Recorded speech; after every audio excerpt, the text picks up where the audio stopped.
Chapter 17 A Painful Truth. Everything had become a blur after trudging through the swamp back to where Sing was waiting with his horse, and then it must have stopped raining because the next thing Link knew, he felt the warmth of sunlight on his face. The ground was soft underneath him, shifting slightly when he opened his eyes to see that he was sitting on the white sands of a beautiful beach. A comfortable breeze was blowing through the leaves of nearby palm trees. The sun was turning orange as if getting ready to set, and he was not alone. "I was starting to think you were going to sleep all day," Princess Zelda said as he sat up. "This is one of my favorite places on Koholint Island. The beach is so warm and soothing that I can't blame you for sleeping in, and sometimes when I look off into the distance really, really far, I think for a moment I can almost see Hyrule." "You'll see it in person soon enough, Princess," the Lord Sheriff replied, getting up and sitting down on the fallen tree next to her. "I completed the second challenge, and there can't be many more. And then when you wake up, I'll show you every inch of Hyrule. We can ride through every province, just the two of us." She smiled a little, but then just as quickly started to appear saddened by something, turning so that she was facing slightly away from him. Link knew what it was even without her speaking. The princess had felt this kind of hope before, when the other adventurers had tried to free her, only to have to remain imprisoned on this island when they failed. But he was different, and in order to reassure the princess of this, the Lord Sheriff scooted closer to her before taking both her hands and kissing them. "Zelda, I'm not going to fail like the others," he said when she looked at him with the same sorrow. "I swear to you that I will beat each challenge, and then when I bring back the Triforce of Courage, your curse will be over. You'll get to see Hyrule again, and we can be together, but I hope that you won't be angry if I asked you not to have Sing executed." "Link, I forgave Sing a long time ago," the princess explained, looking as if tears were starting to form in her eyes. "I know that my brother pushed her into it, but I really do hope that you are the one to free me from this curse, and I will be indebted to you forever. I don't want to lead you on or be dishonest with you in any way." Just as Sing had predicted, Zelda went on to explain how every man who ever tried to break the curse had believed that she was in love with them. They had all been under the impression that, after waking up, the princess would simply run into their arms and that they would ride off into the sunset together.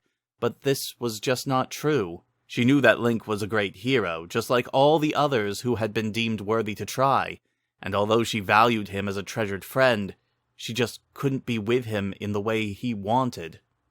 "Is it because I was born a commoner?" he asked, unable to hide the sudden rush of negative feelings that were building up inside.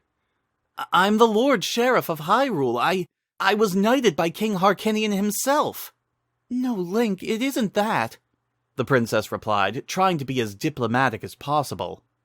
"You're as brave and noble as any prince, and I do care about you, I really do, but, Link, I'm just not in love with you." With that, her composure was lost, and Zelda burst into tears, moving forward and hugging the Lord Sheriff tightly. She sobbed into his shoulder, begging him not to hate her, and pleading over and over again that she just didn't want to hurt him after everything he was going through. The princess needed him, she knew that, and she was so terrified that the Lord Sheriff would abandon her after discovering the truth about her feelings. But all of the others had died believing that she loved them, and Zelda just couldn't watch that happen again. "It's all right. Everything's all right," Link answered, finding a measure of understanding beneath the anger and disappointment he was feeling. "I won't abandon you, Princess. I understand why you feel like you do." He reassured her that no matter what her feelings were, and keeping to himself how badly those feelings hurt him, that he would finish the quest and free her. It must have been awful to have all those people dying in order to try to save her, and the Lord Sheriff was not going to be added to that list. But being rejected like that still hurt. It was like being stabbed in the heart, but Link just sat there, holding her, while trying not to let her see that he was starting to cry as well. Suddenly, it was all gone. The island, the princess, everything vanishing with the sound of crashing thunder as he opened his eyes. Outside the small room's window, the rain was coming down even harder than before, but he could still see that the terrain of the village outside was far different than the area around Medoro's swamp. All of the buildings were made of white stone, and the ground was sand. Well, mud at the moment. The sky was dark, probably meaning that the sun was setting there as well as it had been on Zelda's island, and again he wasn't alone. Sing was still there. The dark-haired magician gave the darkened room a flickering orange glow when she lit the lamp on the nearby table, revealing that they were inside of another rented room at some kind of inn.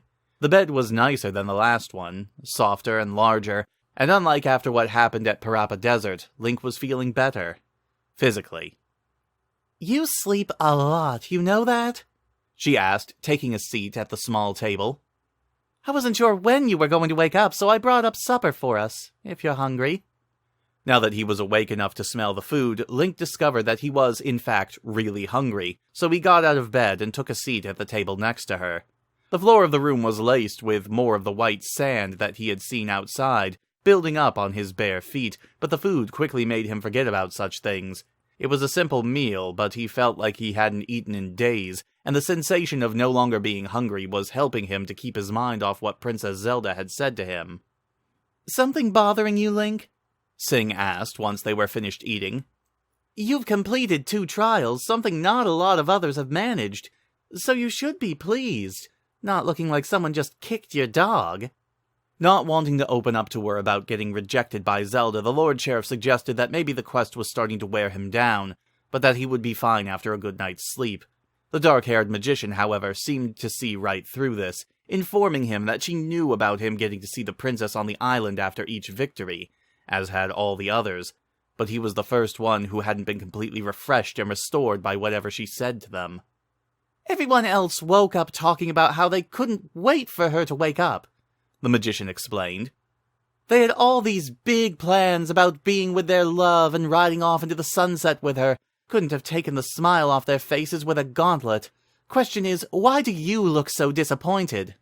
She rejected me, all right? Link snapped, making her gasp when he slammed his fist down on the table. Zelda told me she didn't want to lead me on or lie to me, I suppose like she did with the others. She doesn't have those kind of feelings for me, and I was an idiot to think she would in the first place. Now that he was speaking about what happened, and had several minutes to think it over, the very notion that the sleeping Princess Zelda would immediately be in love with him was ridiculous. They had only met on some kind of dream island, and she had been through this with who even knew how many others before him.